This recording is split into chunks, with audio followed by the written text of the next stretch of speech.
Hello friends, hi, welcome to my food friend. ఈరోజు ఈ వీడియోలో సొరకాయ సగ్గుబియ్యం పాయసాన్ని చూపిస్తున్నాను. చాలా అంటే చాలా టేస్టీగా ఉంటుంది. ఎప్పుడు చేసే పాయసం కాకుండా ఒకసారి ఈ విధంగా ట్రై చేసి చూడండి. మీ ఇంట్లో వాళ్ళందరూ కూడా తప్పకుండా లైక్ చేస్తారు. మరి లేట్ చేయకుండా ఇంత యమ్మీ అండ్ టేస్టీ పాయసాన్ని ఎలా ప్రిపేర్ చేయాలో చూసేద్దాం పదండి. ఫస్ట్ ఈ రెసిపీ కోసం స్టవ్ మీద ప్యాన్ తీసుకొని అందులోకి 1 టీ స్పూన్ వరకు నెయ్యిని యాడ్ చేసుకోండి. ఈ నెయ్యి కరిగిన తర్వాత ఇందులోకి కట్ చేసి పెట్టుకున్న డ్రై ఫ్రూట్స్ని యాడ్ చేసుకుందాం. డ్రై ఫ్రూట్స్ ఏం తీసుకుంటున్నాం, ఎంత క్వాంటిటీలో తీసుకుంటున్నాం అన్నది మీ ఇష్టాన్ని బట్టి యాడ్ చేసుకోండి. ఫస్ట్ ఇక్కడ బాదం పప్పుల్ని, జీడిపప్పుల్ని యాడ్ చేసుకొని వీటిని 1 నిమిషం పాటు ఫ్రై చేసుకుంటున్నాను. ఇవి కొద్దిగా వేగిన తర్వాత ఇందులోకి కొన్ని పిస్తా ముక్కల్ని, అలాగే కిస్మిస్లని, వాటర్ మిలన్ సీడ్స్ని కూడా యాడ్ చేసుకొని వీటిని కూడా 2 నిమిషాల పాటు దూరగా ఫ్రై చేసుకొని గోల్డెన్ కలర్కి చేంజ్ అయిన తర్వాత వేరొక ప్లేట్లోకి తీసుకొని పక్కన ఉంచుకుంటే సరిపోతుంది. నెక్స్ట్ అదే ప్యాన్లోకి 1 టీ స్పూన్ వరకు నెయ్యిని యాడ్ చేసుకోండి. నెయ్యిని యాడ్ చేసుకున్న తర్వాత ఇందులోకి 2.5 కప్పుల వరకు సొరకాయ తరుగును యాడ్ చేసుకోండి.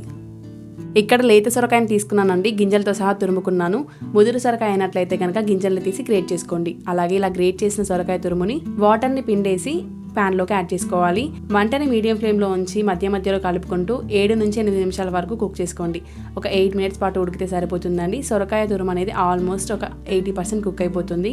ఆ తర్వాత ఇందులోకి కాగబెట్టి చల్లార్చిన 1 లీటర్ వరకు పాలను యాడ్ చేసుకోండి. నెక్స్ట్ ఇందులోకి 1/2 టీ స్పూన్ వరకు యాలకుల పొడిని, లేదంటే యాలకుల్ని కూడా డైరెక్ట్గా యాడ్ చేసుకోవచ్చు. అలాగే 3/4 కప్పు వరకు చక్కెరని యాడ్ చేసుకోండి. నెక్స్ట్ ఇందులోకి అరగంట ముందు నానబెట్టుకున్న 2 టేబుల్ స్పూన్ల సగ్గుబియ్యాన్ని కూడా యాడ్ చేసుకోండి.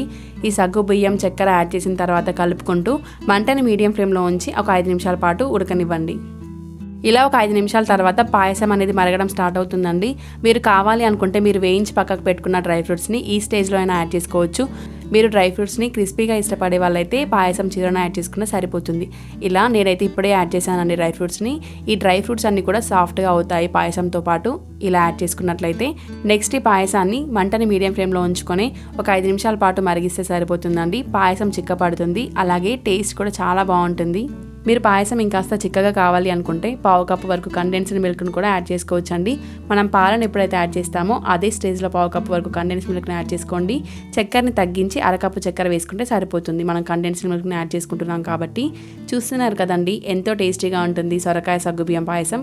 మీరు కూడా తప్పకుండా ఈ రెసిపీని ఒకసారి ట్రై చేయండి. అలాగే ట్రై చేస్తే ఎలా కుదిరిందన్నది కామెంట్ రూపంలో షేర్ చేసుకోవడం మాత్రం అస్సలు మర్చిపోద్దు ఫ్రెండ్స్. ఈ వీడియో కనుక మీకు నచ్చినట్లయితే please like, share and subscribe to my food friend. Thank you for watching.